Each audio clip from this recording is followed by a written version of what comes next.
Contact lens வாங்குறதுக்கு முன்னாடி இது சேஃபா இருக்குமா கரெக்டா இருக்குமான்னு யோசிக்கிறோம். ஆனா வாங்கினதுக்கு அப்புறம் இதை பத்தி யோசிக்கிறதே கிடையாது. நான் சொல்ல போற இந்த 5 ஸ்டெப்ஸை ஃபாலோ பண்ணீங்கன்னா காண்டாக்ட் லென்ஸ் உங்களுக்கு எப்பவுமே சேஃபா இருக்கும். டியர் லேடிஸ், நான் சொல்ல போற இந்த 5 ஸ்டெப்ஸ்ல 5வது ஸ்டெப் உங்களுக்கு ரொம்ப முக்கியம்.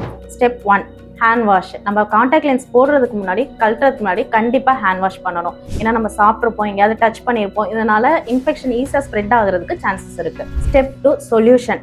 காண்டாக்ட் லென்ஸ் யூஸ் பண்ற எல்லாருமே நார்மல் வாட்டர்ல கிளீன் பண்ணலாமா இல்ல ஆர்ஓ வாட்டர்ல கிளீன் பண்ணலாமான்னு ஏகப்பட்ட டவுட் கேட்குறீங்க. அந்த மாதிரி எந்த வாட்டர்லையும் கிளீன் பண்ணக்கூடாதுங்க. அதுக்குன்னு இருக்கிற காண்டாக்ட் லென்ஸ் சொல்யூஷன்ல தான் கிளீன் பண்ணணும். Step 3, lens case. காண்டாக்ட் லென்ஸை எவ்வளோ கிளீன் பண்ணி வைக்கிறோமோ அதே மாதிரி லென்ஸ் கேஸையும் கிளீன் பண்ணுறது ரொம்ப முக்கியங்க. ஒவ்வொரு தடவையும் காண்டாக்ட் லென்ஸ் போடுறீங்களோ இல்லையோ நீங்கள் லென்ஸ் கேஸில் இருக்கிற சொல்யூஷனை டெய்லி மாற்றி வைக்கிறது ரொம்ப முக்கியம். ஸ்டெப் 4, இங்கெல்லாம் நோ. எங்கெல்லாம் நோன்னு கேட்குறீங்களா? குளிக்கிறப்பையும் தூங்குறப்பையும் காண்டாக்ட் லென்ஸ் யூஸ் பண்ணக்கூடாதுங்க. என்னன்னா காண்டாக்ட் லென்ஸ் கண்ணுக்குள்ளே போயிருமான்னு நிறைய பேர் கேள்வி கேட்குறீங்க. அந்த மாதிரிலாம் எதுவுமே கிடையாது. காண்டாக்ட் லென்ஸ் மிஸ் ஆயிரும், அவ்வளோதான். நான் சொன்ன 5வது முக்கியமான ஸ்டெப்பு மேக்கப்பு.